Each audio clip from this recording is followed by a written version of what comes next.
Já há um ano que o mundo acompanha com preocupação mais do que justificada a situação complexa, dramática no Oriente Médio. Israel de um lado, os palestinos do outro, e uma história que acontece já há muitos e muitos anos. Um grupo ataca, aí o outro revida, aí tem a vingança da vingança, e a vingança da vingança da vingança, num ciclo que não tem fim. Uma situação realmente difícil de entender, não há resposta fácil para este problema que já vem de muito tempo. O que parece ser a melhor solução é, de fato, a chamada solução dos dois estados, né? Com um estado para os palestinos, outro estado para Israel. Aí tem a questão de Jerusalém, nenhum dos dois lados abre mão de ter Jerusalém como a sua capital, e esses ataques, essa mortandade sem fim, um massacre de um lado, aí o Israel vai e massacra muito mais, e gente inocente sendo sacrificada, crianças, pessoas idosas, uma maldade muito grande, e enfim, isso é extremamente preocupante e deve entristecer o coração de qualquer pessoa com um mínimo de sensibilidade, um mínimo de compaixão por pessoas que estão vivendo um momento tão difícil, tão complicado, tanta dor, tantas lágrimas derramadas por causa dessa destruição.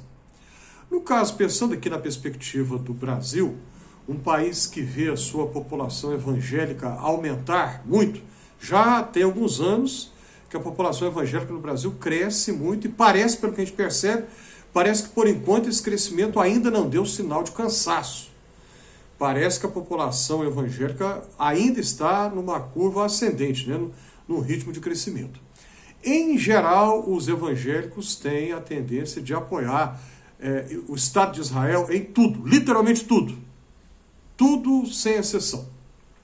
Porque partem de uma premissa que o atual Estado de Israel, organizado em 1948, é o mesmo Israel citado na Bíblia. É uma situação muito complexa que não dá da gente explicar aqui em poucos minutos. Como é sempre o propósito dos meus vídeos aqui no Fé e Café, é fazer vídeos curtos, né? Explicar isso demanda mais de hora, com toda certeza. Mas o que a gente pode dizer, fazendo aqui agora um resumo resumido, uma simplificação de algo de fato muito complexo, o Estado de Israel não é o Israel bíblico. Quando a gente lê lá no Antigo Testamento, né, os antepassados do que seria mais tarde o reino, né, no tempo de Davi, antes nós tivemos as tribos, antes o povo reunido sob a liderança de Josué, antes ainda de Moisés, antes ainda, né, os filhos, os descendentes, né, de Jacó e Isaac e Abraão, até voltando no tempo lá Abraão, a gente vê que uma história tão bonita, né, dramática também. Aí depois vem a monarquia, o fim do reino de Israel primeiro e o reino de Judá depois a reconstrução, a restauração da vida nacional, mas depois vem o Novo Testamento, depois vem Jesus. E com Jesus nós temos uma nova perspectiva. Paulo vai dizer que o Israel de Deus é formado por aqueles que creem em Jesus. Então já não é mais o Israel étnico. Então já não é mais aqueles que têm o DNA, uma ascendência com o pai Abraão, séculos e séculos atrás. O Israel de Deus é formado por aqueles que creem em Jesus.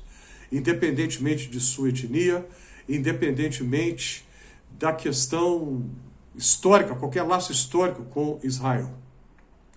Sendo assim, os evangélicos não devem apoiar o Estado de Israel acriticamente em tudo, pensando que assim estão do lado de Deus, e lembrando lá o versículo de Gênesis, né?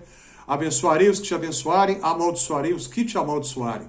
Tem gente que pensa que esse versículo se aplica ao Estado de Israel hoje. Não, essa é uma leitura equivocada. esta passagem se aplica aos descendentes de Abraão, e o mesmo Paulo vai dizer que Abraão é pai dos que creem em Jesus. Abraão é o pai da fé, daqueles que creem em Jesus. Os que creem em Jesus, que têm Jesus como Senhor da sua vida, têm na figura de Abraão um pai simbólico. Então esse versículo, abençoarei os que te abençoarem, amaldiçoarei os que te amaldiçoarem, não se aplica ao atual Estado de Israel. Aplica-se àqueles que creem em Jesus. Percebe a diferença?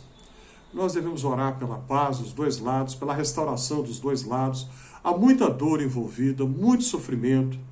E o ideal, que pelo menos que a gente entende, né? E eu falo aqui como um leigo em assuntos de geopolítica do Oriente Médio, como leigo que sou nessa matéria, eu entendo que a solução ideal é, de fato, a chamada solução dos dois estados.